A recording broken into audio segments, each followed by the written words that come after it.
Please, for the love of Arceus, stop using Baxcalibur. This Pokemon looks good on paper, but in practice, it delivers worse than FedEx.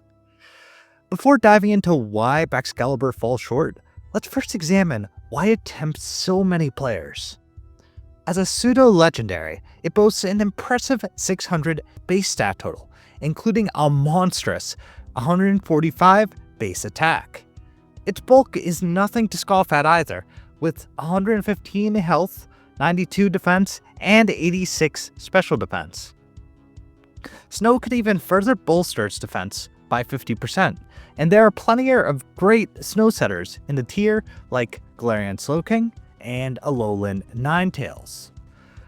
On top of that, its base 87 speed lets it outpace most defensive threats with minimal investment. And of course, it has Glaive Rush, a 120 base powered stab move that hits like a truck with little downside. But don't fall for Baxcalibur's honeyed words and temptress nature. Beneath the surface, it's held back by fatal flaws that make it a difficult sell for any team. First off, Baxcalibur has a glaring weakness to Stealth Rock, which seriously undermines its otherwise impressive bulk. If it switches in twice, it's already lost half of its health, a brutal tax for a Progress Forcer that may need to pivot in and out multiple times. Heavy-duty boots can mitigate this, but at the cost of an offensive item. And without this item, Baxcalibur's base 145 attack is much worse than it seems. For comparison, Overquill, with just 115 base attack, can deal up to 109.6% to Raikou using Gunk Shot and a Toxic Plate. Baxcalibur, despite its superior attack stat, deals slightly less with 108.4% with Glaive Rush. Yes, this says something sad about Raikou, once again, but more importantly, it highlights how critical offensive items are for wall breakers. Baxcalibur being forced into boots neuters its ability to truly pressure teams. As a result, it often gets relegated to an endgame cleaner role, and quite frankly, there are stronger options at its price point. In DPL, which is generally regarded as a respected team tournament, Baxcalibur was priced at 14 points. This is the same as Pokemon like Dragonite, Cinderace, and both Urshifu forms. Dragonite has multi-scale and extreme speed. Cinderace doesn't require setup. And the Urshifus boast better stab coverage and Trailblaze. All of them fill the cleaner role more reliably than Baxcalibur, which can require multiple turns of setting up to outspeed common Scarfers like Chi-Yu and Jirachi. This brings us to Baxcalibur's second major issue. It provides no real role compression compared to other Pokemon that fill similar roles.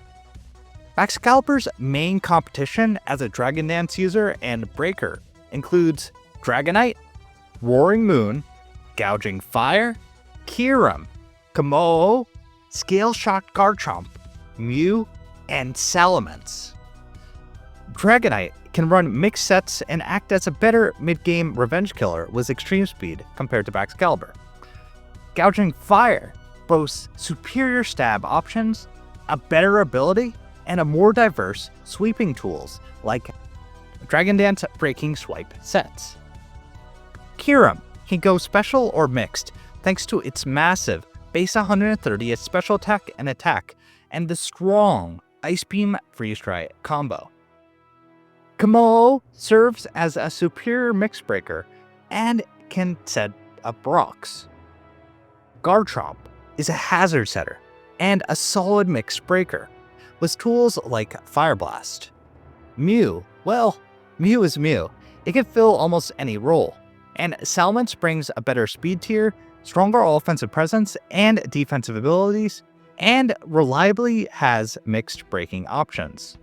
With so many alternative options that not only match, but often surpass Baxcalibur while offering greater roll compression.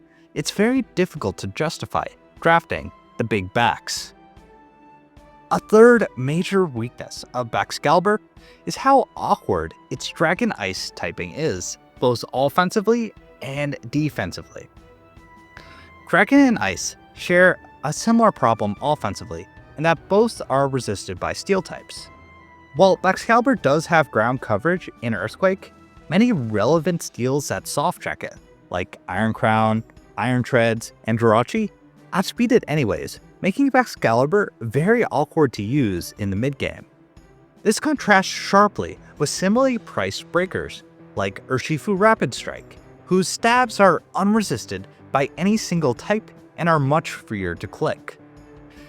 Defensively, Baxcalibur only resists water, grass, and electric, while being weak to fire, rock, steel, dragon, and fairy. This leaves it extremely vulnerable when switching into play, as most teams will have coverage options that can hit it for super effective damage. And once Baxcalibur takes a super effective hit, setting up a single Dragon Dance becomes extremely difficult, let alone the multiple boosts it often requires. Overall, Baxcalibur is extremely difficult to justify drafting. Its high price tag, lack of roll compression, and stiff competition from better dragon types make it one of the most overrated options available.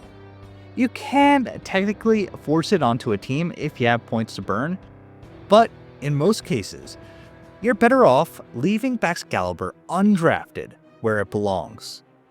If you enjoyed this breakdown and want more metagame analysis, don't forget to like, subscribe, and comment below with what you'd like me to cover next.